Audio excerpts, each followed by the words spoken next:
റാന്നിയിലെ ദുരിതപ്പെയ്ത്ത് ജനങ്ങളെ മുഴുവൻ വല്ലാതെ വലച്ചിരിക്കുകയാണ്. ആശങ്കയ്ക്കപ്പുറം മുന്നോട്ടുള്ള ജീവിതം എങ്ങനെയാണ് എന്ന് പോലും അറിയാതെ വഴിമുട്ടി നിൽക്കുന്ന ഒരു ജനസമൂഹത്തെയാണ് നമ്മൾ റാന്നിയിൽ കാണുന്നത്. സർക്കാർ സംവിധാനങ്ങളൊന്നും കൃത്യമായി കാര്യക്ഷമമായി പ്രവർത്തിക്കുന്നില്ല എന്നാണ് റാന്നിയിലെ ജനങ്ങൾ തെരുവിലിറങ്ങിക്കൊണ്ട് പറയുന്നത്.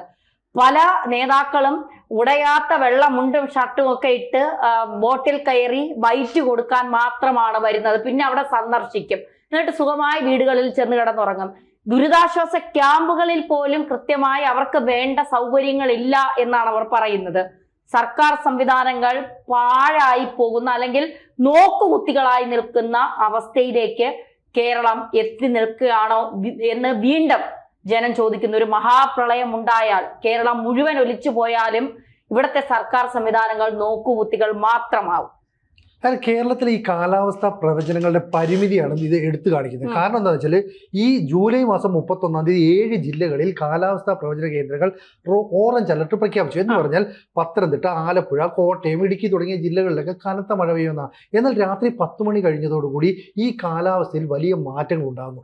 പത്തനംതിട്ട മേഖലയിലേക്ക് അല്ലെങ്കിൽ കോട്ടയം, ഇടുക്കി മേഖലകളിലേക്ക് ഈ ഓറഞ്ച് അലർട്ട് എന്നുള്ളത് റെഡ് അലർട്ടായിട്ട് മാറുന്നു. എന്ന് പറഞ്ഞാൽ അവിടെ കനത്ത മഴ പെയ്യാനുള്ള സാധ്യതയുണ്ട്. എൽനിനോ പ്രതിഭാസമൊക്കെ ഉള്ളതുപോലെ ഇത്തരത്തിൽ മാറ്റങ്ങൾ ഉണ്ടെങ്കിൽ അവിടെ ശ്രദ്ധ കേന്ദ്രീകരിക്കണം. പത്തനംതിട്ടയിലും ഇടുക്കിയിലും ഒക്കെ രാത്രി 200 മില്ലിമീറ്റർ മഴ രേഖപ്പെടുത്തി. പുലർച്ചെ ആയപ്പോൾ, അതായത് രാവിലെ നോക്കുമ്പോൾ 4:45 മുതൽ തന്നെ ഈ റാന്നിയുടെ പരിസര പ്രദേശങ്ങളിലെല്ലാം തന്നെ വെള്ളം കുത്തിയൊലിച്ചെത്തുകയാണ്. അതായത് ശബരിമല ഉൾപ്പെടെയുള്ള വനാന്തര ഭാഗത്ത് ഉരുൾപൊട്ടുകയോ വെള്ളം കുത്തിയൊലിച്ചെത്തുകയോ ചെയ്തതോടുകൂടി പമ്പാ നദി നിറഞ്ഞു കഴിഞ്ഞാൽ പിന്നീട് ഈ വെള്ളം ഇപ്പോൾ ഈ പറയുന്ന റാന്നി ടൗണിലേക്ക് കടക്കുകയാണ്. ടൗണിലെ കടകളിലെല്ലാം തന്നെ ഈ വെള്ളം കയറുന്നൊരവസ്ഥ. എന്തിന്?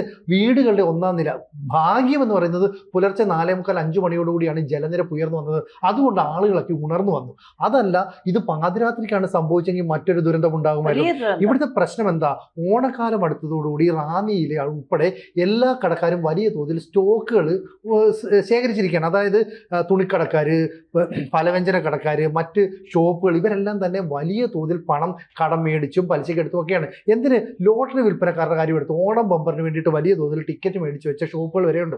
ഇതെല്ലാം തന്നെ ഒറ്റ രാത്രി കൊണ്ട് വെള്ളം ഉയർന്ന് ഇതെല്ലാം മുങ്ങിപ്പോയി. 339 മില്ലിമീറ്റർ മഴ രേഖപ്പെടുത്തി എന്നാണ് പറയുന്നത്. അതായത് മേഘവിസ്ഫോടനത്തിന് സമാനമായ അവസ്ഥ. മുമ്പ് 2018-ൽ 390 മില്ലിമീറ്റർ ആണ്.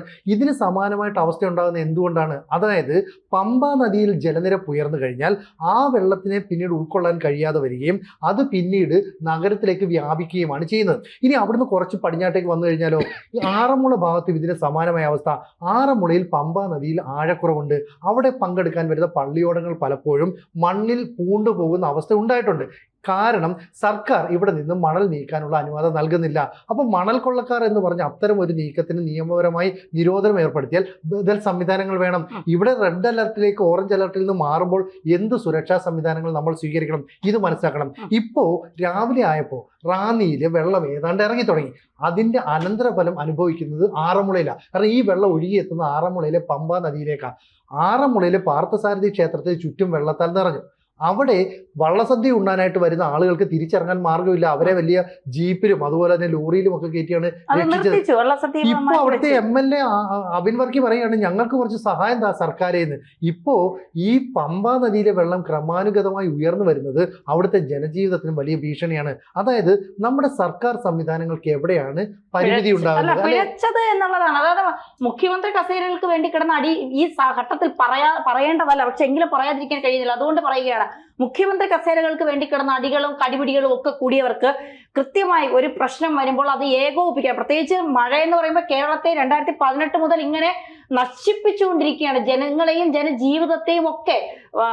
വയനാട് ചൂരൽമല മുണ്ടക്കയൊക്കെ നമുക്ക് മുന്നിൽ ജീവിച്ചിരിക്കുന്ന ഉദാഹരണങ്ങളാണ്. ഈ കഴിഞ്ഞ ദിവസമാണ് അവിടെ 1 വർഷം തികഞ്ഞതിന്റെ ഒക്കെ കാര്യങ്ങളൊക്കെ ഇത് നമ്മൾ കണ്ടത്. എന്നിട്ട് പോലും ഇത് പഠിക്കാതെ ഇതിനൊരു ഏകോപനം ഒന്ന് ആലോചിച്ച് നോക്കും. പക്ഷെ ഭരണപക്ഷ MLA-മാർ സർക്കാരിനോട് യാചിക്കുന്നു, ശുചീകരണത്തിനുള്ള സംവിധാനമില്ല, വെള്ളം ഒഴുകിപ്പോയാൽ ഞങ്ങൾക്ക് ശുചീകരിക്കാൻ സംവിധാനമില്ല, ക്യാമ്പുകളിൽ സംവിധാനങ്ങളില്ല. ഇത് എന്താണ് സർക്കാർ ഇങ്ങനെ കണ്ണുപൂട്ടിയിരിക്കുക? എന്തോ ആയിക്കൊണ്ട് പോട്ടെ, എല്ലാം കഴിയുമ്പോൾ ഒരു വാർത്താ സമ്മേളനം നടത്തി ഞങ്ങളെല്ലാം കൃത്യമായി ചെയ്തു എന്ന് പറയാം എന്നതാണ് അവർ ഉദ്ദേശിക്കുന്നത്. അല്ല, ദുരിതം ഉണ്ടാകുന്ന സ്ഥലത്ത് ആളുകൾ ഓടിയെത്തുകയാണ് ചെയ്യുന്നത്. വർത്തമാനം പറഞ്ഞിട്ടൊരു കാര്യമില്ല. നമ്മളുടെ സർക്കാർ സംവിധാനങ്ങൾ എവിടെയുണ്ടെന്ന് വെച്ചാൽ അവിടുത്തെ MLA-മാർ നടക്കുന്നുണ്ട് അവിടെ. അതെ. അത് അവർക്ക് ആ MLA-മാർക്ക് അവിടുത്തെ ആളുകളുമായിട്ടുള്ള അടുപ്പം അവരുടെ അക്കൗണ്ടബിലിറ്റിയും കൊണ്ട് അവരവിടെ നടക്കുന്നു. വേറൊന്നും ചെയ്യാൻ പറ്റുന്നില്ല അവർക്ക്. അതുകൊണ്ടാണ് അവർ സർക്കാരിനോട് സഹായം ആവശ്യപ്പെടുന്നത്. സർക്കാർ സംവിധാനങ്ങൾ പ്രവർത്തിക്കുന്നില്ല. അതുകൊണ്ട് ദുരിതാശ്വാസ ക്യാമ്പുകൾക്ക് ആവശ്യമായിട്ടുള്ള സൗകര്യങ്ങൾ ഉണ്ടാക്കാൻ കഴിയുന്നില്ല. മറ്റ് പല പ്രശ്നങ്ങൾ അതൊക്കെ ഒരു വശത്ത് കിടക്കുന്നു. അതിൻ്റെ പ്രശ്നങ്ങളൊക്കെയാണ് അവിടുത്തെ വ്യാപാരികൾ വളരെ ശക്തമായിട്ടുള്ള രീതിയിൽ, രൂക്ഷമായിട്ടുള്ള രീതിയിൽ പൊട്ടിത്തെറിച്ചാണ് പറഞ്ഞുകൊണ്ടിരിക്കുന്നത്. കാരണം അവരുടെയൊക്കെ ജീവിതം തീർന്നു എന്നാണ് അവർ കണക്കാക്കുന്നത്. കാരണം മുഴുവൻ സാധനം വെള്ളത്തിൽ മുങ്ങിപ്പോയി. ഓണത്തിന് വേണ്ടി അല്ലെങ്കിൽ ഓണക്കാലത്തെ വലിയ കച്ചവടത്തിന് വേണ്ടിയിട്ട് ശേഖരിച്ച് വെച്ചിരിക്കുന്നതായിട്ടുള്ള മുഴുവൻ സാധനങ്ങളും നശിച്ചു. ഇനി എവിടെ നിന്നാണ് അവർക്ക് വീണ്ടും ജീവിതത്തിലേക്ക് തിരിച്ചു വരാനായിട്ടുള്ള വഴി കണ്ടെത്തുക എന്നുള്ളതാണ് അവരുടെ പ്രശ്നം. നമ്മൾ പൊതുവെ ഇത് ചർച്ച ചെയ്യുമ്പോൾ കേരളത്തിൻ്റെ ഒരു സ്ഥിതി 2018 പ്രളയം വന്നതിന് ശേഷം നമ്മൾ എപ്പോഴും ഒരു പ്രളയ കോൺഷ്യൻസ് ഉള്ള ജനതയാണ്. എപ്പോഴും പ്രളയം വരാം, അത് ജനങ്ങൾക്കുണ്ടെങ്കിലും സർക്കാർ സംവിധാനത്തിന് അതില്ല എന്നുള്ളതാണ്. അതാണ് പ്രശ്നം. ജനങ്ങൾ കോൺഷ്യസ് ആണ്, പക്ഷേ സർക്കാർ സംവിധാനം കോൺഷ്യസ് അല്ല എന്നുള്ളതാണ്. അങ്ങനെ ആയിരുന്നെങ്കിൽ ഇത്രമാത്രം മഴ പെയ്തെങ്കിൽ മഴ അങ്ങനെ പെയ്യാൻ തുടങ്ങുമ്പോൾ അറിയാലോ അതിൻ്റെ പ്രത്യാഘാതം എന്താണെന്നുള്ളത്. അതിൻ്റെ മുന്നറിയിപ്പ് കൊടുത്തിരുന്നെങ്കിൽ തന്നെ പലർക്കും ഇതിൽ നിന്ന് രക്ഷപ്പെടാൻ കഴിയുമായിരുന്നു. മുന്നറിയിപ്പ് കൊടുക്കാനായിട്ട് പറ്റുന്നില്ല. നേരത്തെ സിനിജ് പറഞ്ഞ നേരെ യെല്ലോ അലർട്ട് റെഡ് അലർട്ടായിട്ട് മാറി. ആരാ ഇതൊക്കെ ഭൂതക്കണ്ണടി വെച്ച് നോക്കിക്കൊണ്ടിരിക്കുന്നത്? അറിയില്ല.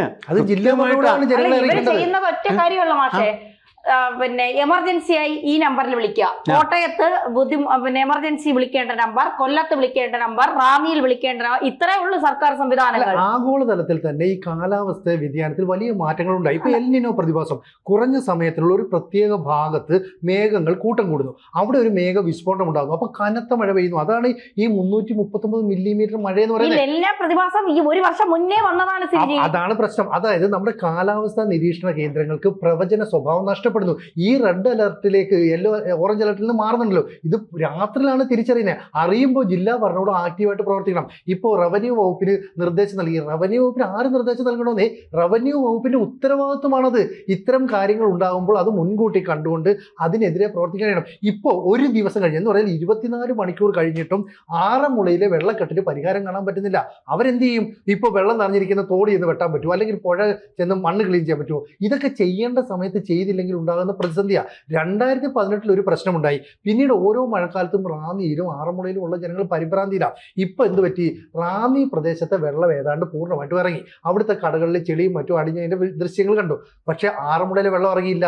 ഇനി ആറന്മുളയിലെ വെള്ളം ഇറങ്ങിയെങ്കിൽ മാത്രമേ ആറന്മുള ക്ഷേത്രത്തിനും സമീപത്തുമുള്ള പ്രദേശങ്ങളുടെ അവസ്ഥ മനസ്സിലാവുള്ളൂ. ഒരു മനുഷ്യൻ നിന്നാൽ കഴുത്തറ്റത്ത് മുകളിൽ വെള്ളം അവിടെ ഉണ്ട് എന്ന് പറയുന്ന റോഡുകളുടെ അവസ്ഥയാണ് ഇപ്പോൾ ഉള്ളത്.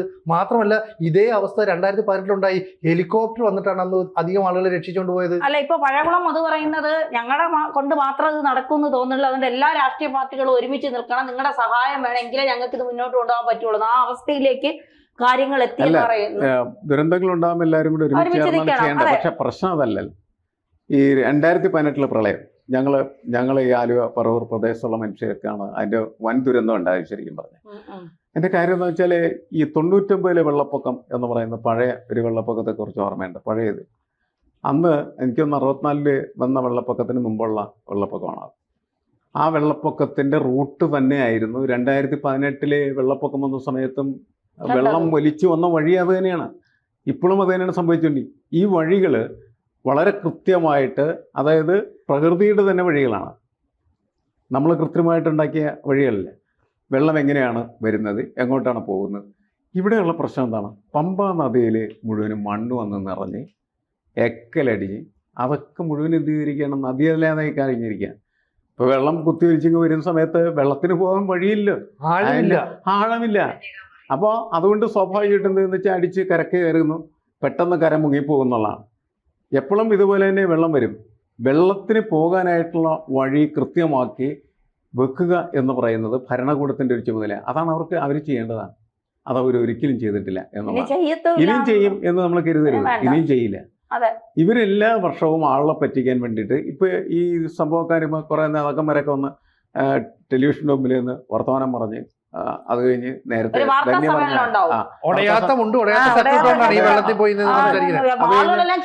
അത് കഴിഞ്ഞ് ഇവർ പോകും. ഇതാണ് സംഭവിക്കാനായിട്ട് പോകുന്നത്. ഇവർ ചെയ്യേണ്ട കാര്യം എന്ന് വെച്ചാൽ ഇത് കഴിഞ്ഞ് നാളെ മുതൽ തന്നെ ഇതിൻ്റെ നമ്മൾ പറഞ്ഞതുപോലെ അല്ലെങ്കിൽ അവിടുത്തെ ജനങ്ങൾ പറയുന്ന പോലെ അവർ പറയുന്നതാണ്.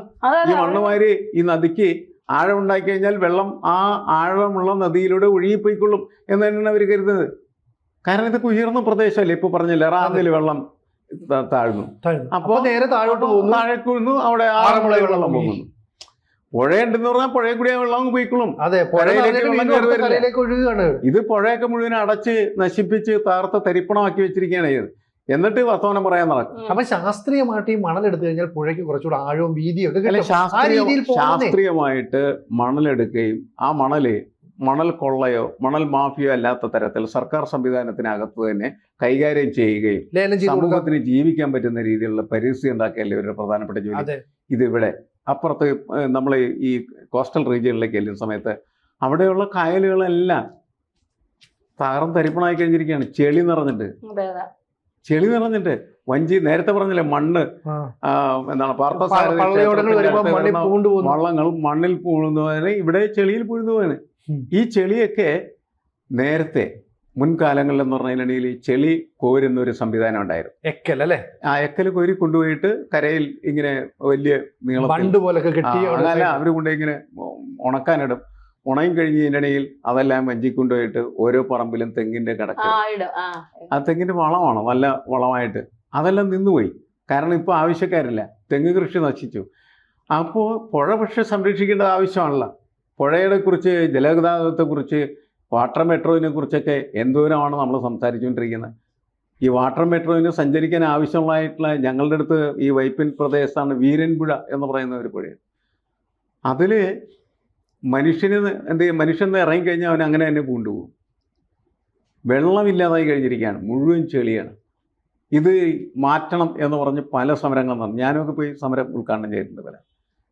അതിന്റെ വാർത്തയൊക്കെ പത്രത്തിൽ വരും. വേറെ പ്രത്യേകിച്ചൊന്നും സംഭവിക്കില്ല. സർക്കാർ ഒന്നും ചെയ്യില്ല എന്നുള്ളതാണ് പ്രശ്നം. ഇപ്പം നമുക്ക് നമ്മുടെ സമൂഹത്തിൽ ഏറ്റവും പ്രധാനപ്പെട്ട ഒരു കാര്യം ഈ പ്രളയവുമായി ബന്ധപ്പെട്ട് വരുമ്പോൾ നമ്മുടെ പുഴകളും നമ്മുടെ കായലുകളൊക്കെ ഇതുമാതിരി തന്നെ മണ്ണ് മാറ്റണം. കാരണം വെച്ചാൽ വെള്ളത്തിന് വന്ന് നിൽക്കാൻ ഇടം വേണ്ടേ? കായലിലില്ല, പുഴയിലില്ല, ഒരു സ്ഥലത്തുമില്ല. അപ്പോൾ പിന്നെ വെള്ളം എന്ത് ചെയ്യും? വെള്ളം കരക്ക് കയറും. അങ്ങനെയാണ് പെട്ടെന്നൊരു മഴ പെയ്യുമ്പോഴേക്കും പ്രളയം ഉണ്ടാകും. അല്ലെങ്കിൽ അങ്ങനെ പ്രളയം ഉണ്ടാകില്ല എന്നുള്ള കാര്യം ഇവന്മാർ ഈ നമ്മളതിനെ എന്തെങ്കിലും പറഞ്ഞ മോശമായ ഭാഷ ഉപയോഗിക്കേണ്ടി. എന്തായാലും പിന്നെ സംവിധാനങ്ങൾ അല്ലെങ്കിൽ ഈ സിറ്റുവേഷൻസ് ഒക്കെ ഗുരുതരമാണെന്നാണ് MLA-മാർ അടക്കം പറയുന്നത്.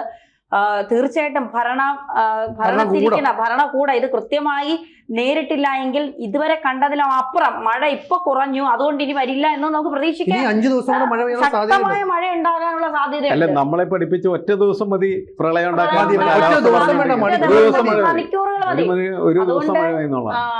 അതുകൊണ്ട് ഇതിൽ കൃത്യമായ ഇടപെടലുകൾ ഉണ്ടായില്ല എങ്കിൽ ഒരുപാട് വലിയ ദുരന്തത്തിന് നമ്മൾ സാക്ഷ്യം വഹിക്കേണ്ടി വരും എന്നുള്ളതാണ്. കൂടുതൽ വാർത്തകളും വിശേഷങ്ങളും നിങ്ങളിലേക്ക് എത്താൻ ABC മലയാളം സബ്സ്ക്രൈബ് ചെയ്യുക, ബെൽ ബട്ടണും അമർത്തുക.